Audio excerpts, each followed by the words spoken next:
오늘 말씀을 보겠는데요. 본문이 짧죠? 우리 마태복음 5장 3절 한 절인데 한 번 더 같이 전체 온 식구가 합독을 하도록 하겠습니다. 다 같이 한번 같이 읽겠습니다. 시작. 심령이 가난한 자는 복이 있나니 천국이 그들의 것이며. 아멘.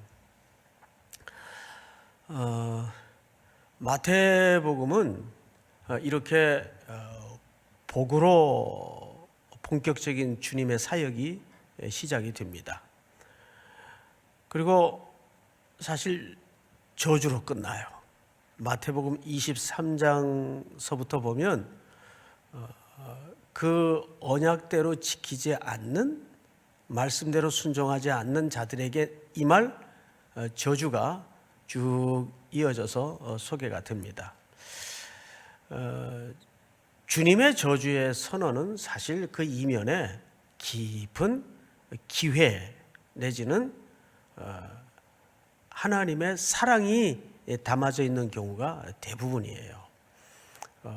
정말 저주를 하시겠다는 그런 의미가 아니고 제발 하나님의 말씀에 순종하여 나의 백성다웁게 살아다오라는 절실한 마음을 담아서 수사학적으로 그런 표현을 하시는 거죠. 그러니까 항상 하나님의 메시지에는 이런 양면이 있습니다. 복과 저주를 항상 같이 놓죠. 이것은 또한 구약 성경에 우리가 이미 저녁 예배 시간을 통해서 살펴봤던 신명기적 관점에서 같은 패턴이에요. 너희 앞에 복과 저주를 두나니. 기억나시죠?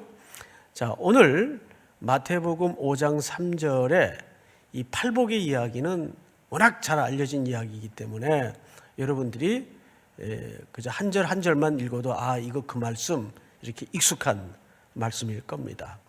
그러나 오늘은 마태복음의 기자가 본 팔복의 관점에서 성경을 좀 살펴보도록 하죠. 우선 누가복음에도 팔복 이야기가 나옵니다. 근데 누가는 이 첫 번째 복을 그냥 가난한 자 이렇게 표현을 했어요. 그냥 가난한 자. 그러니까 일반 독자 입장에서 누가복음을 읽을 때는 경제적으로 빈곤한 자 이렇게 이해를 할 수가 있겠죠. 당연히 가난한이라는 의미 속에는 첫 번째 의미가 경제적인 빈곤함이 내포되어 있는 것은 맞습니다. 그런데 오늘 우리가 이제 살펴볼 마태 기자는 그 앞에 어떤 수식어를 붙였는가 하면 심령이 가난한 자는, 이렇게 수식어가 하나 붙어 있어요. 심령이 가난한 자. 그러니까 여기서 말하는 심령은 어떤 내면의 세계를 얘기하는 거거든요. 그 마태는 왜 이렇게 가난한이라는 표현 앞에 심령이 가난한 자라는 수식어를 쓰게 되었을까? 여기에는 구약적 배경이 좀 녹아져 있기 때문에 우리가 그 부분을 알지 않고는 이 팔복에서 드러내고자 하는 예수님의 본래 의도가 잘 만져지지를 않습니다. 그래서 오늘은 예수님이 산에 올라서 본격적인 사역을 시작하시면서 특별히 하나님의 백성들인 제자들에게 하나님의 나라의 헌장을 선포하시는 자리인데 그 첫 번째 복을 왜 심령이 가난한 자라고 표현을 하셨을까? 그리고 이 표현이 왜 구약의 배경과 맞닿아 있을까를 한번 살펴보도록 하겠습니다. 우리 우선 마태복음 4장을 좀 보겠는데요. 12절을 한번, 여러분 한 장만 앞으로 넘기면 우리 앞서 시간에 봤던 본문인데 한번 기억을 좀 되돌릴 필요가 있어요. 12절 저하고 한 절 한 절씩 읽습니다. 예수께서 요한이 잡혔음을 들으시고 갈릴리로 물러가셨다가 시작. 나사렛을 떠나 수불론과 납달리 지경 해변에 있는 가버나움에 가서 사시니 이는 지금부터 이제 마태가 인용한 구약 성경인데 이사야의 글이죠. 이는 선지자 이사야를 통하여 하신 말씀을 이루려 하심이라 일렀으되. 시작. 스불론 땅과 납달리 땅과 요단강 저편 해변길과 이방의 갈릴리여, 흑암에 앉은 백성이 큰 빛을 보았고 사망의 땅과 그늘에 앉은 자들에게 빛이 비추었도다 하였느니라. 이때부터 이 구약 성경이 이사야의 글인데 이사야의 글을 인용하신 다음에 이때부터 예수께서 비로소 전파하여 이르시되 회개하라 천국이 가까웠느니라. 그래서 여기서 회개는 의미가 이렇습니다. 우리가 당연히 윤리적으로 자기의 행했던 실수를 돌이키고 또 반성하고 참회하고 하는 것도 넓은 의미에서는 회개인데, 여기서 말하는 회개의 본질은 이런 뜻입니다.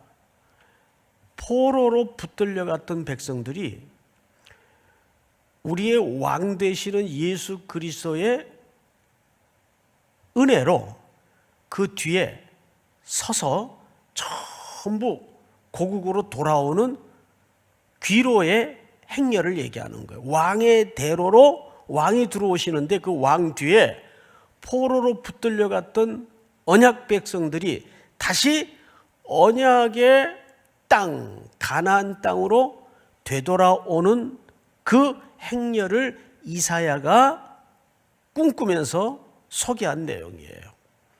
그러니까 여기서 말하는 회개의 본질은 조금 우리가 일반적으로 이해하는 회개의 본질과 사뭇 다릅니다. 그러니까 회개란 언약 백성들이 저 먼 땅 이방의 포로로 끌려갔다가 메시아 되시는 그리스도의 은혜를 통해서 다시 언약의 땅, 언약의 공동체 안으로 회복하여 돌아오는 그 귀로의 행렬을 회개라고 말하는구나, 이렇게 이해를 하셔야 됩니다. 자, 그리고 나서 예수님이 회개하라 천국이 가까웠느니라. 그리고 나서 그 하나님의 나라의 복음을 선포하세요. 그 선포 후에 제일 먼저 하신 일이 제자들을 고르고 뽑으셔서 불러 모으셨습니다. 그리고 이제 그 제자들을 데리고 산에 오르셔서 지금 첫 번째 그 나라의 백성됨은 어떤 상태인가를 선포하시는 내용이에요. 그 내용의 첫 번째 이야기가 심령이 가난한 자, 팔복의 이야기를 그렇게 하시는 겁니다. 우리 앞서 시간에 우리가 어떤 존재라고 그랬죠? 복덩이라고 그랬어요. 복덩이라는 개념은 이런 뜻이에요. 이렇게 심령이 가난해야 복을 받고 하나님의 나라 백성이 된다는 조건절이 아니라 그랬어요. 거꾸로 이미 우리는 왕이신 그리스도의 은혜로 복덩이가 되었기 때문에 그렇게 하나님의 나라에 초대된 백성은 그 개인과 일상에서 어떤 특성을 드러내야 되는가, 바로 그 부분이 팔복의 이야기예요. 그러니까 팔복은 이렇게 살아야만 하나님의 나라의 백성이 되고 복을 받는다, 그런 조건절의 이야기가 아니라는 뜻이죠. 그러니까 이렇게 이해를 하시면 딱 맞습니다. 내가 이미 그리스도의 공로로 복덩이가 되었기 때문에 내 안에는 당연히 어떤 내적인 성품과 삶의 향기가 나타나야 되는구나, 그 특징을 예수님께서 제자들에게 장차 이 땅에 이렇게 펼쳐질 교회 공동체 하나님의 백성들에게 설명을 하고 있는 거죠. 그런 맥락에서 우리가 이 본문을 좀 봐야 되는데, 자, 그렇다면 이제 본론으로 들어가서 도대체 여기서 심령이 가난하다는 말이 무슨 뜻일까를 좀 이해를 새롭게 가질 필요가 있어요. 그래서 우리는 이 가난함이 당연히 물질적인 가난함도 있지만 이것이 이사야의 글에 포로된 자들의 상태에서 생성된 배경을 갖고 있다면 그 이사야의 글에서 표현한 가나안의 의미를 새롭게 이해할 필요가 있겠죠. 자, 우리 이사야서 61장을 좀 띄워주세요. 이사야서 61장. 네, 주 여호와의 영이 내게 내리셨으니 이는 여호와께서 내게 기름 부으사 가난한 자에게, 여기 가난한 자라는 표현이 등장을 해요. 오늘 예수님이 말씀하시고 싶었던 가난함의 배경이 되는 중요한 본문이에요. 그러면 이사야 선지자는 이 가난을 어떤 상태를 가난이라고 말했는가? 가난한 자에게 아름다운 소식을 전하게 하려 하심이라. 지금 이들이 포로로 끌려간 걸 전제합니다. 나를 보내사 마음이 상한 자, 상하다는 말은 이렇게 억눌리고 억압되고 짓눌렸다 그 말이에요. 사람들이 경제적으로도 또 심리적으로도 이게 너덜너덜해지고 곰핍해지면 마음이 꽉 억눌립니다. 짓눌립니다. 그런 상태를 얘기하는 거예요. 마음이 상한 자를 고치며 포로된 자에게 자유를, 갇힌 자에게 노임을 선포하며. 자, 한 군데만 더 보죠. 이사야서 우리 66장을 좀 한번 보십시다. 나 여호와가 말하노라. 내 손이 이 모든 것을 지었으므로 그들이 생겼느니라. 무릇 마음이 가난하고 심령에 통회하며 내 말을 듣고 떠는 자, 그 사람은 내가 돌보려니와. 이게 가난한데 뭐가 가난해요? 마음이 가난해요.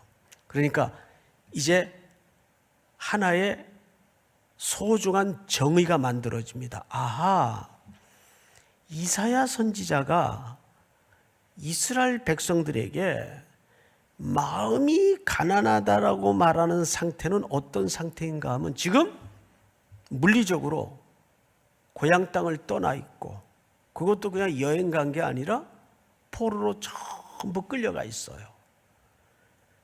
예배도 중단이 되고 찬송도 먹고 매일매일 뜨거운 태양 아래 날라드는 채찍 밑에서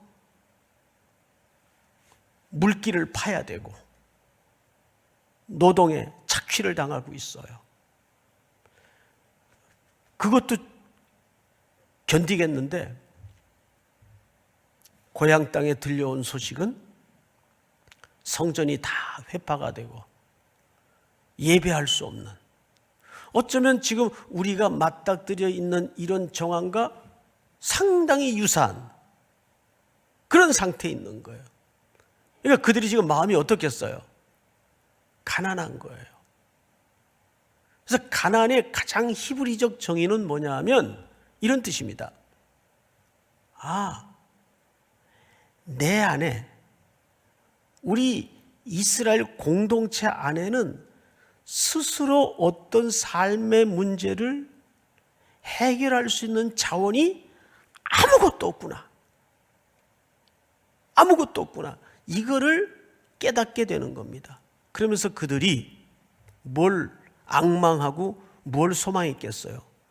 누군가 우리를 구원할 자가 있어야 될 텐데, 누군가 우리를 고토로 되돌릴 자가 있어야 될 텐데, 자기들 안에는 그런 능력이나 그런 은혜나 그런 자원이 없다는 걸 처절하게 깨닫는 거예요. 그러면서 제3의 어떤 능력을 바라게 되는데, 그것이 온 민족이 오랜 역사 속에서 앙망하던 누굽니까? 메시아를 얘기하는 거예요. 그래서 히브리적 가난함이라는 것은 물리적으로, 육체적으로, 심리적으로, 영적으로 내 안에 어떤 자원도 없다는 것을 발견하면서 오직 하나님 밖에는 나를 구원하실 리 없다는 것을 깨닫는 그 상태가 가장 가난한 상태예요. 요즘 우리가 이런 참 비상한 상황을 한 달여 넘게 겪으면서 만나는 사람마다 그런 얘기를 해요. 오늘 일부 예배 마치고 아침에도 뭐 급한 소식 하나가 들어와서 외국에 전화를 했더니 그 목사님이 그래요. 목사님, 살다 별일을 다 겪습니다. 이런 일을 겪으리라고 누가 상상을 했겠습니까? 너무 공감 가는 얘기를 해요. 성도 여러분, 우리는 지금 매일 그것을, 이런 현실이 언제 우리에게 닥쳐질 줄을 방금 얼마 전까지만 해도 누가 상상을 했겠어요. 이 눈에 보이지도 않는 바이러스 때문에 전 세계가, 이탈리아의 어느 의사는 그런 넋두리를 글에다 남겼더군요. 나는 더 이상 의사가 아닙니다. 밀려 들어오는 이 확진된 환자들을 보면서 이 사람은 시체가 되어서 나갈 사람, 이 사람은 회복이 가능한 사람, 라벨 붙이는 기능인에 불과합니다. 이제는 의료 체계도 무너지고 손 쓸 수가 없는 상태입니다. 지금 사망자가 유럽, 그 얼마나 의료 시설도 선진 국가들입니까? 얼마나 소득이 높은 나라들입니까? 그런데 지금 만 명들이 다 넘어가요. 그래서 통한 그 목사님이 한국은 이제 안정세에 접어드는 것 같았는데 저희는 이제 시작입니다 그래요. 시작입니다. 10명 이상 아예 모이지도 못하고 사람이 장례가 났는데도 못 가요. 가족이 죽었는데도 못 가요. 그래서 이제 장례식도 온라인으로 한다 그래요. 정말 초유의 일들을 우리가 겪고 있습니다. 이런 신기한 소식들, 비보지만은 듣도 보도 못한 이런 정보들을 들으면서 우리가 얼마나 요즘 마음이 가난해집니까? 제일 공포스러운 게 한국은 그런 현상이 좀 드문데 지금 선진 외국 같은 경우, 미국 같은 경우에는 어쩌다가 마켓에 나가서 물건을 사려면 물건이 없는 거예요. 다 사재기를 해가지고. 그게 제일 공포스럽다는 거예요. 돈이 있으면 뭐하냐 이거예요. 살 물건이 없는데. 그러면 그 돈은 뭐예요? 휴지 조각 되는 거예요. 뭐 돈을 밥솥에 넣어서 뭐 그걸 뭐 쌀알처럼 밥을 끓여 먹겠어요? 뭐 스프를 만들어 먹겠어요? 아무짝에도 쓸모가 없어지는 거죠. 그러니까 이럴 때 우리 본질을 들여다보게 되는 거예요. 이게 한 나라에 국한된 지금 사태가 아니라 전 세계적인 현상 아니겠어요? 그러니 저 먼 아수르 바벨론으로 끌려갔던 이스라엘 백성들이 자기들이 할 수 있는 게 아무것도 없다는 이 적막감, 좌절감에서 마음이 어떻게 된 거예요? 가난해진 거예요. 그 상태를 지금 빌린 겁니다. 마음이 가난한 자, 심령이 가난한 자는. 그러면서 우린 여기서 또 하나 시편 40편을 한번 좀 띄워주세요. 시편 40편. 이 시편 40편은 여러분 누가 쓴 글인가 하면 다윗이 쓴 글입니다. 다윗이 누굽니까? 왕이에요. 그런데 왕이 쓴 시예요. 나는 가난하고 궁핍하오나 주께서는 나를 생각하시오니 주는 나의 도움이시요 나를 건지시는 이시라. 나의 하나님이여 지체하지 마옵소서. 왕이 뭐래요? 나는 가난하고 궁핍하오나. 이게 지금 심령이 가난한 상태예요. 그러면 이 시가 어떤 배경에서 나왔는가를 우리가 알 필요가 있겠죠. 우리 그래서 40편 1절서부터 좀 보도록 하겠습니다. 뭐라고 돼 있어요? 다윗의 시 돼 있죠? 인도자를 따라 부르는 노래. 우리 한번 읽어보십시다. 시작. 내가 여호와를 기다리고 기다렸더니 귀를 기울이사 나의 부르짖음을 들으셨도다.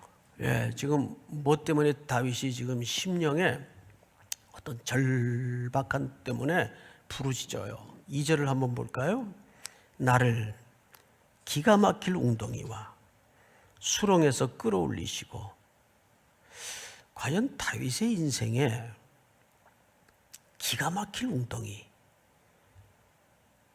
기가 막힐 수렁이 뭐였을까요, 여러분? 우리 사무엘 상하를 읽다 보면 다윗의 인생에 가장 기막혔던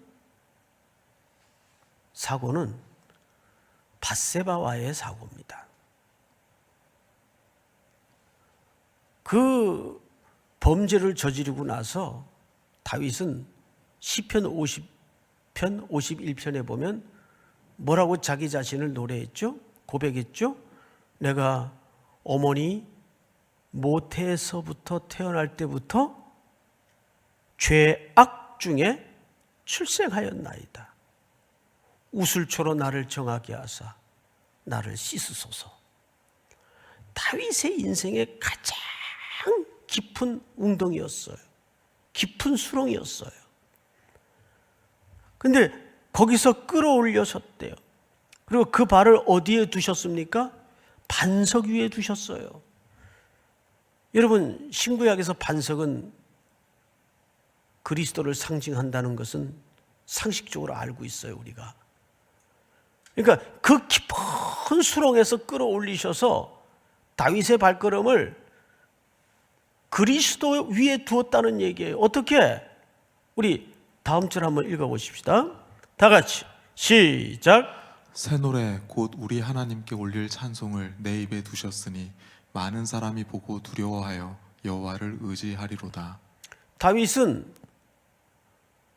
품에 악기가 안 켜지면 그는 훌륭한 연주가였고, 입을 열어 천지 창조를 바라보며 읊으면 그는 시인이 되었고, 그 흥겨움이 흘러넘치면 그는 노래 잘하는 자였어요. 그는 어릴 적부터 목동으로서 총총 까만 하늘에 백힌 별빛을 보면서 양떼를 지키던 충실한 목동이었어요. 사자와도 싸웠고 곰과도 싸웠어요.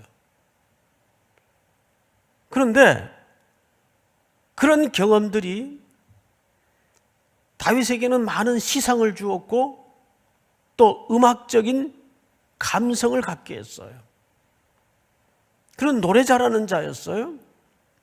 그런데 여기서는 새 노래라고 부릅니다. 어제 불렀던 노래가 아니에요.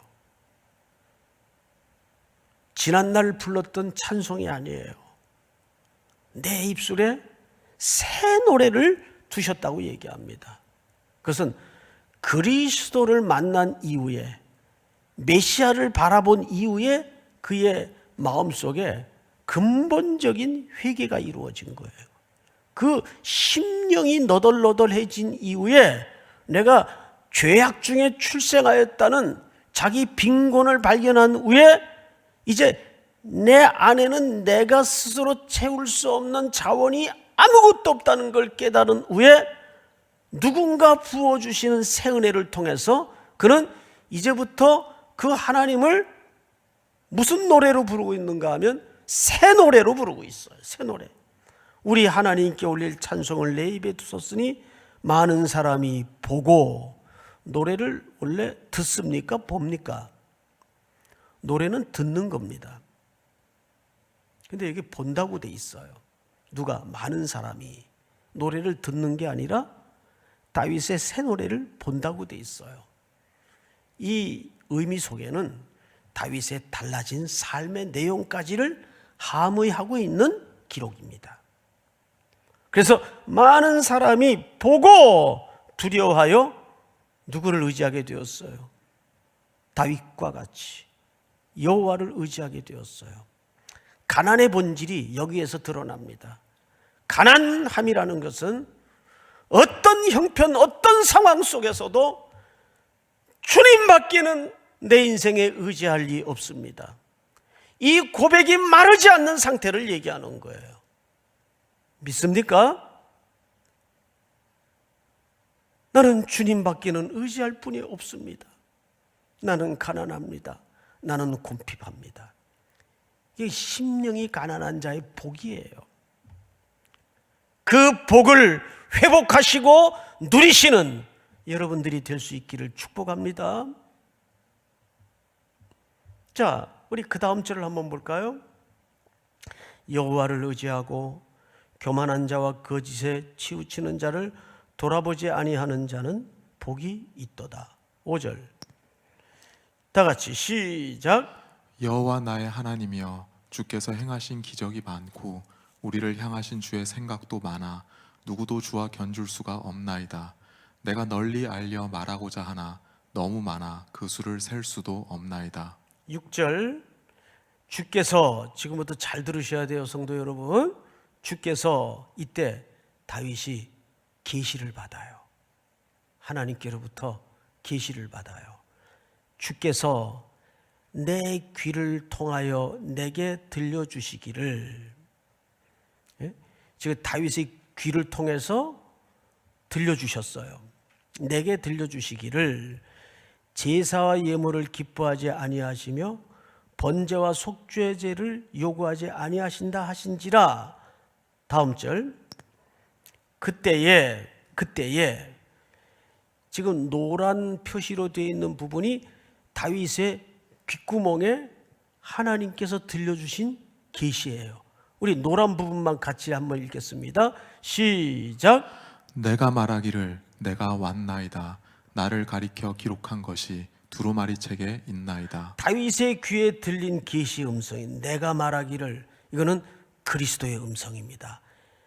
내가 말하기를, 그리스도가 내가 말하기를 내가 왔나이다.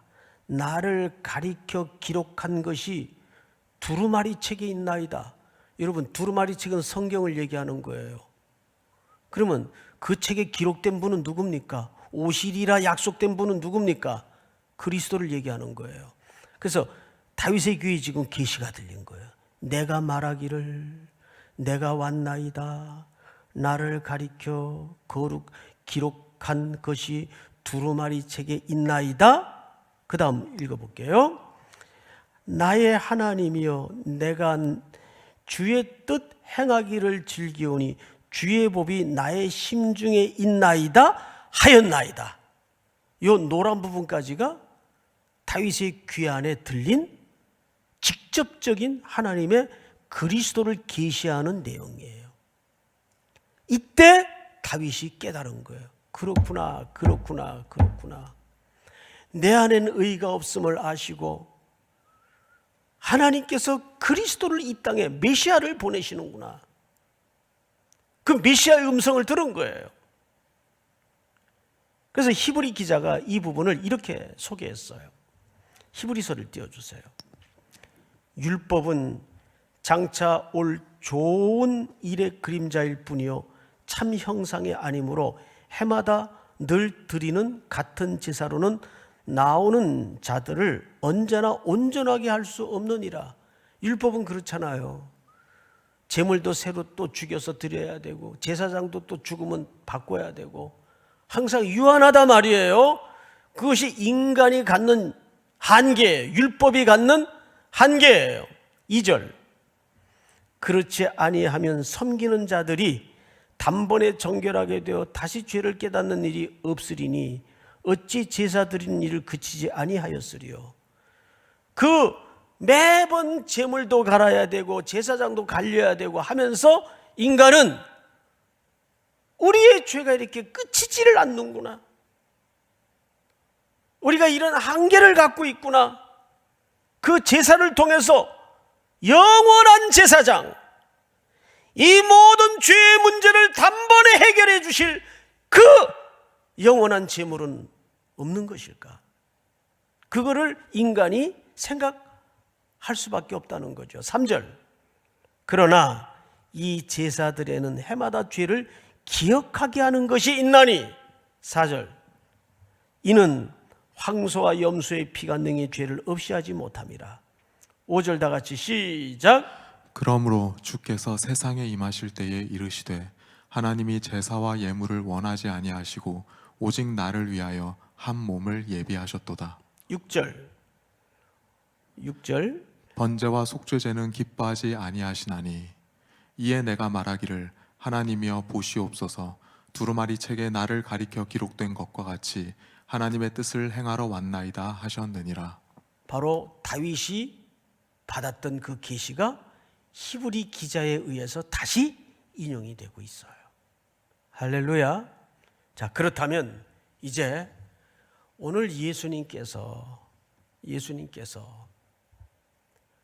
산에 올라 앉으셔서 새롭게 이루실 하나님의 나라의 첫 번째 복음의 내용으로서 왜 이 제자 공동체에 팔복을 말씀하시는데 그 팔복을 여는 키워드가 하필 첫 번째 복이 심령이 가난한 자는, 왜 이 복을 설명하셨을까?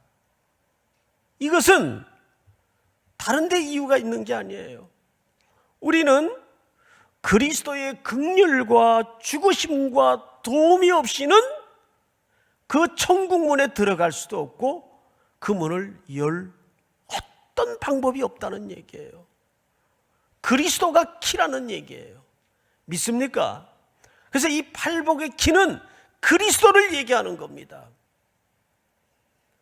이런 비상하고 엄중한 때를 만난 모든 3일의 성도 여러분, 물론 삶이 갑갑하고 여러 가지로 심리적으로, 영적으로, 물질적으로, 경제적으로 어렵지만 이 속에서 우리는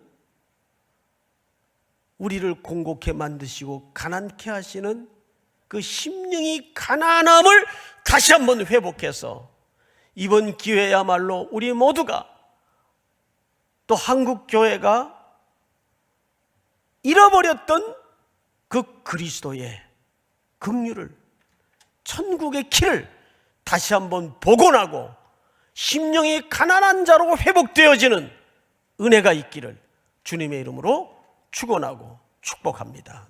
우리 다 일어나십시다.